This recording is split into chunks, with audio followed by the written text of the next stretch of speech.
আমার একটা সৎ বোন ছিল। না মণিমা, আমার সৎ বোনটি থাকতো আমাদের বাসা থেকে 1 কিলোমিটার দূরে। একদিন আমাদের বাসায় আমার সব বোনকে বেড়াতে নিয়ে আসলাম। তারপর এক রাতে যা ঘটল তা শোনার পর তোমরা থমকে যাবে। তাহলে মূল ঘটনাটি বলি। আমি কোনোদিন বাবাকে মায়ের গায়ের ওপর হাত তুলতে দেখিনি। আজ হাত তুললেন। আমার মাকে বাবা আজ মারলেন, কিন্তু মায়ের চোখে পানি নেই। রাগে দাঁতে দাঁত চেপে কিমির করছেন। বাবার চোখ দিয়ে টলমল করে পানি পড়ছে। বাবা ভেজা গলায় বললেন, উঠতে বসতে যে সোহানার খোঁটা দাও সে আজ মরে গেছে। এবার খুশি তো? এখন থেকে অন্তত আমাকে রেহাই দাও। সোহানা নামটা আমি আজ প্রথম শুনিনি, আগেও বহুবার মায়ের মুখে শুনেছি।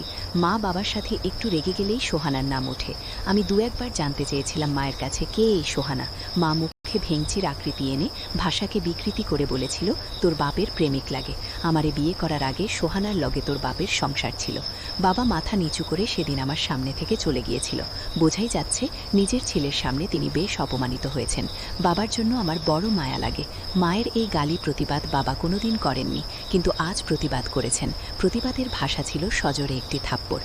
বিগত এত বছরের রাগ বাবা একটি থাপ্পড়ে কমাতে পেরেছেন। তো আমি দুপুরের খাবার খেতে বসেছি, মা তরকারি দিচ্ছিলেন। বাবা এলেন হঠাৎ ঘরে।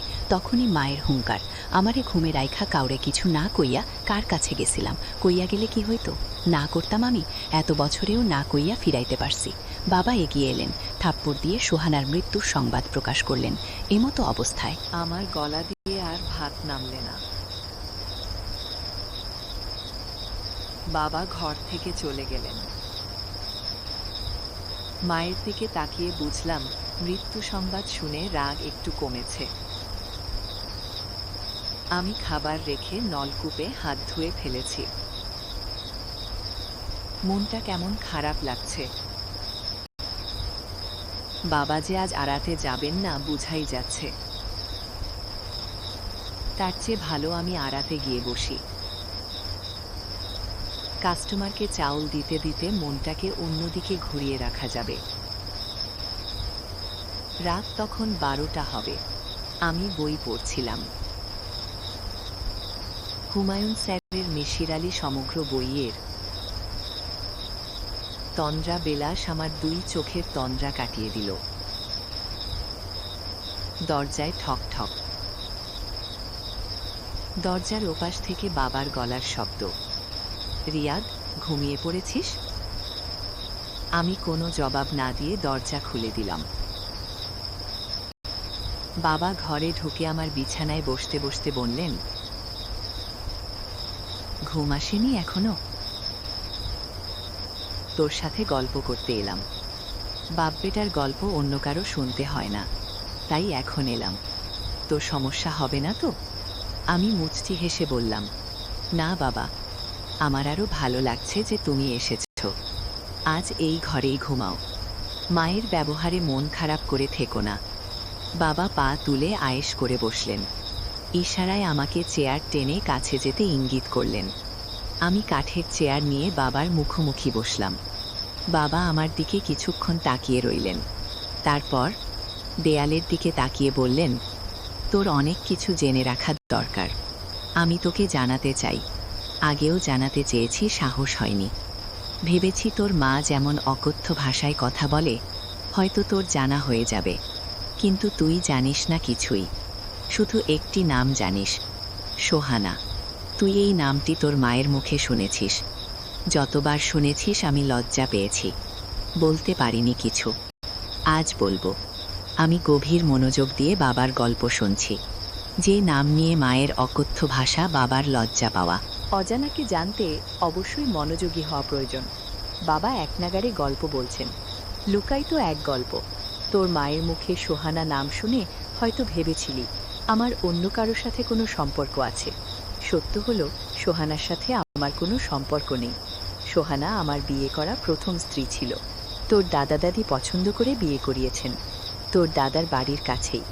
আমরা যে এত বছর ধরে তোর দাদা দাদিকে রেখে শহরে থাকি তার একটি কারণ এই সোহানা। তোকে নিয়ে যে প্রতিবার তোর দাদার বাড়ি যেতাম, আমি তোর সাথে সাথেই থাকতাম, যেন আমাদের গ্রামের কারো কাছ থেকে এই বিষয়ে কিছু শুনতে না হয়। তোর খারাপ লাগতে পারে শুনলে। তোর দাদা দাদি মারা যাওয়ার পর গ্রামে খুব একটা যায় না। তোর মা সব জানে। তবুও তোকে বলেনি যে আমি আগেও একটি বিয়ে করেছিলাম। আমার আর সোহানার একটি সন্তানও আছে, নাম অনিমা। তোর সৎবোন অনিমার মতো তোর নামটাও বাংলার 12 মাসের একটা নাম। তোর মা আমার দ্বিতীয় স্ত্রী। সে যাই হোক, সোহানার সাথে বৈবাহিক সম্পর্ক শেষ হওয়ার পর সে পরবর্তীতে আবার বিয়ে করে এক স্কুল মাস্টারকে। তোর দাদার বাড়ি থেকে কয়েকটা গ্রাম পড়ে। 8 বছর সংসার করলেও আর কোনো সন্তানাদি হয়নি। স্কুল মাস্টার মারা গেলেন আলসার হয়ে। আমি সব খুঁজে রাখতাম, রাখার কারণ অনিমা আমার মেয়ে। আমি তাকে আমার কাছে রাখতে পারিনি। মাস্টার মারা যাওয়ার পর সেই সংসারের টানাটানি অবস্থা। আল্লাহ আমাকে যথেষ্ট দিয়েছেন, কয়েকটা সংসার চালানোর তৌফিক দিয়েছেন। আমি প্রতি মাসেই যাই সেই এলাকায়। কাউকে দিয়ে খবর পাঠালে অনিমা আসে, বাবা বলে এসে জড়িয়ে ধরে। কত শত বায়না তার। আমি আসার পথে পুরো মাসির খরচ দিয়ে আসি অনিমার হাতে। তোর মা এসব জানে। আমি গোপন করি না তোর মায়ের কাছে, আমি অনিমার জন্মদাতা। সে আমার কাছে মেয়ে হিসেবে পাও না, আমি তা দেবই। আমি অনিমার মায়ের সাথে দেখা করি না। দেখা করাটা বেমানা, লোকে মন্দ বলবে। তাই লোক মারফত অনিমাকে ডেকে আনি। আর এখন তো সরকারি কলেজেই অনার্স শেষ করবে এই বছর। এখন তো কলেজে গেলেই মেয়ের সাথে দেখা করতে পারি। কিন্তু ওই যে, আমি তোর মায়ের কাছে কোনো কিছু লুকাই না। তোর মা মনে করে আমি হয়তো অনিমার মায়ের সাথেও দেখা করি। এজন্যই লালের মাথায় 2-4টে কথা শোনা। এতে আমার খারাপ লাগে না, শুনতে শুনতে অভ্যাস হয়ে গেছে। কিন্তু তুই বাবা, 1 মিনিট। আমি বাবাকে থামিয়ে প্রশ্ন করলাম, এত বড় জীবন ঘটিত বিষয়টা মায়ের কাছেও লুকিয়ে রাখো না? তাহলে আমি শুনলে কি সমস্যা বাবা? বাবা উত্তরে বললেন, আসলে আমি চেয়েছিলাম তুই বড় হলে সব বলবো। তোর মানসিক বেড়ে ওঠাতে মস্তিষ্কের কোনো প্রভাব পড়ুক সেটা চাইতাম না। কিন্তু ভুলেই গিয়েছিস, যথেষ্ট বড় হয়েছিস। ইন্টার পরীক্ষা দিয়ে আর পড়লি না। অনিমা শুনেও কষ্ট পেয়েছে। ও হ্যাঁ, অনিমা কয়েকবার বলেছিল তোকে সব জানাতে। আমি সাহস পাইনি। তবে বিশ্বাস কর, অনিমার মায়ের সাথে আমি দেখা করতাম না কখন। কিন্তু আজ মৃত্যুর সংবাদ শুনে না গিয়ে থাকতে পারিনি। তার উপর তোর মায়ের এমন কথাটুকু সহ্য হয়নি। তাই আমার কোনো ভাই বোন নেই, এমন একটি আক্ষেপ ছিল সব সময়। আজ বাবার মুখে শুনলাম আমার একটি বোনও আছে, আমার বড় আপু। নাম অনিমা কোনো দিন দেখিনি। বাবা দেয়ালের দিকে তাকিয়ে আছে, চোখ দুটো চলছিল। সোহানা নামের মানুষটির জন্য বাবার চোখে পানি থাকাটা স্বাভাবিক। আমি বাবাকে প্রশ্ন করলাম, তুমি ছেড়ে দিয়েছিলে কেন বাবা? বাবা দেয়াল থেকে দৃষ্টি আমার দিকে দিলেন। এক দীর্ঘশ্বাস ছেড়ে বললেন, যে মানুষটা দুনিয়া ছেড়ে চলে গেছে তার সম্পর্কে কিছু না বলাই উত্তম। এতটুকু জেনে নেয় আমাদের মনের মিল ছিল না। তবে বুঝতে একটু দেরি হওয়াতে 4.5 বছর সংসার টিকেছিল, পরে আর টিকেনি। অনিমাকেও নিয়ে গেছে, আমার কাছে কোনোভাবেই রাখতে পারিনি। জোর করলে হয়তো পারতাম, আইনে গেলে অনিমাকে রাখতে পারতাম। থানা পুলিশ করে কোর্টে গিয়ে এত সব করতে ইচ্ছে হয়নি। আমি কিছু বলতে যাব, তার আগেই বাবা কিভাবে যেন প্রসঙ্গ পাল্টে ফেললেন। আমাকে উদ্দেশ্য করে বললেন, মেঘনা দিয়ে এক ট্রলার ভর্তি ধান আসার কথা। মুন্সীগঞ্জ বাজারের পরিচিত পাইকারদের থেকে কিনেছি। সন্ধে আসার কথা। রাত 9টা অবধি বসেছিলাম, আসেনি। দোকানের আওলাদের কাছে নাম্বার আছে, সকালে আড়তে গিয়ে একটু খোঁজ করিস তো, আসলে রসিদ দেবে, টাকা দিয়ে দিস। কথাটুকু বলে বাবা উঠলেন। উঠে সাথে সাথে চলে গেলেন না, একটু দাঁড়িয়ে থেকে আবার বললেন, রাত 1টা বেজে যাচ্ছে, জেগে থাকিস না, ঘুমিয়ে পড়, সকালে আরও যাবে। বাবা ঘর থেকে বেরিয়ে গেলেন। আমি চেয়ার আগের জায়গায় নিয়ে এলাম। আজ আর তন্দ্রাবিলাস পড়ে শেষ করা হবে না। বিছানায় গায়ে দিয়ে দিলাম। ঠিক 1 সপ্তাহ পরে বাবা হঠাৎ মারা গেলেন। আমি আড়তে ছিলাম, খবর পেয়ে ছুটে এসেছি বাড়িতে। বাড়ি ভর্তি মানুষ। কেউ মারা গেলে পরিচিত সবাই শেষ দেখাতে আসে। মা বিলাপ করে কান্না করছেন। মায়ের মুখেই শুনতে পেলাম, সকালে শুধু বলেছিলেন বুকটা ব্যথা করে। মা ভেবেছেন খাওয়ার পর হয়তো এমনিতেই ব্যথা করছে, তাছাড়া ব্যথা ততটা বেশিও না। কিছু না বলে বাবা দুনিয়া ছেড়ে চলে গেলেন। আমার মাথার উপর বচ্ছের ছায়া ছিলেন। নিজেকে খুব অসহায় লাগছে। এত বড় পৃথিবীতে নিজেকে একা লাগছে। আমার 2 চোখ বেয়ে অঝরে পানি পড়ছে। সান্ত্বনা দিতে এগিয়ে এলেন এলাকার কয়েকজন। মানুষের সামনে কান্না করাটা অন্য সময় হলে লজ্জাকর পরিস্থিতি হতো, কিন্তু এখন লজ্জা লাগছে না, শুধু পানি পড়ছে। এক এক করে সব আত্মীয় স্বজন এলো। শেষ বিদায়ের আয়োজন চলছে। কবর খুঁড়তে লোক গেছে কবরস্থানে। এ যেন এক অনুষ্ঠান চলছে, শেষ বিদায়ের অনুষ্ঠান। বাবা মারা যাওয়ার মাস পেরিয়ে যাচ্ছে, আমি আড়তে বসে আছি। বাবার অবর্তমানে দায়িত্ব বেড়ে গেছে। হঠাৎ আমার অবচেতন মনে খানিকটা ধাক্কা লাগলো। অনিমা আমার একটা মাত্র বোন, বাবার মেয়ে। তাকে তো খবর দেওয়া হয়নি, আমার কাছে তো ফোন নাম্বারও নেই, বাড়িও চিনি না। কোন গ্রামে থাকে, বাবাকে শেষ দেখা হয়নি তার। এটা তো তার প্রতি মস্ত বড় অন্যায় হয়েছে। মায়ের কাছে কি আপুদের বাড়ির ঠিকানা আছে? না, মাকে কিছু বলা যাবে না। দাদার বাড়ির কেউ কি জানে? ভাবতে ভাবতে হঠাৎ মনে পড়ল, বাবা বলেছিলেন অনিমা আপু ঢাকা সরকারি কলেজ থেকে এবার অনার্স শেষ করবেন। আমি বসা থেকে উঠে দাঁড়ালাম। একটা বড় ভুল হয়ে গেল। আপুকে বাবার মৃত্যু সময় বাদ জানানোটা দরকার ছিল। ঢাকা সরকারি কলেজের দক্ষিণ দিকে অনার্স ভবন। আমার পরিচিত কেউ নেই এখানে। অনার্স ভবনের সামনে অনেকেই আছে। আমি এগিয়ে গেলাম। সবাই বয়সে আমার বড়। একসাথে ৩-৪ জন কথা বলছে দাঁড়িয়ে। আমি গিয়ে সালাম দিলাম। জানতে চাইলাম অনার্স শেষ বর্ষের অনিমা নামের কাউকে চিনে কিনা। সাথে সাথে একজন ডান দিকে তাকিয়ে একটু গলাটা উঁচিয়ে বলল, এই অনিমা, তোকে কেউ খুঁজতে আসছে। আমার চোখ দুটো যেন অপেক্ষা সইছে না। কেউ একজন এগিয়ে আসছে। আমার ৩-৪ বছরের বড় হতে পারে, দেখতে খুবই সুন্দর। ইচ্ছে করছে এখনই চিৎকার করে বলি, আপু, আমি তোমার একমাত্র ভাই রিয়াদ। কিন্তু বলতে পারিনি। আমার গলার স্বর কি ভেজা বুঝতে পারছি না। আমাকে খুঁজছো? কে তুমি? আপুর কথায় কি বলবো ভেবে পারছি না। আসলে কে আমি, পরিচয়ের শুরুটা কিভাবে করব? মুখ ফুটে বললাম, আপু, আপনার সাথে কিছু কথা আছে, খুব জরুরি। একটু এদিকে আসবেন?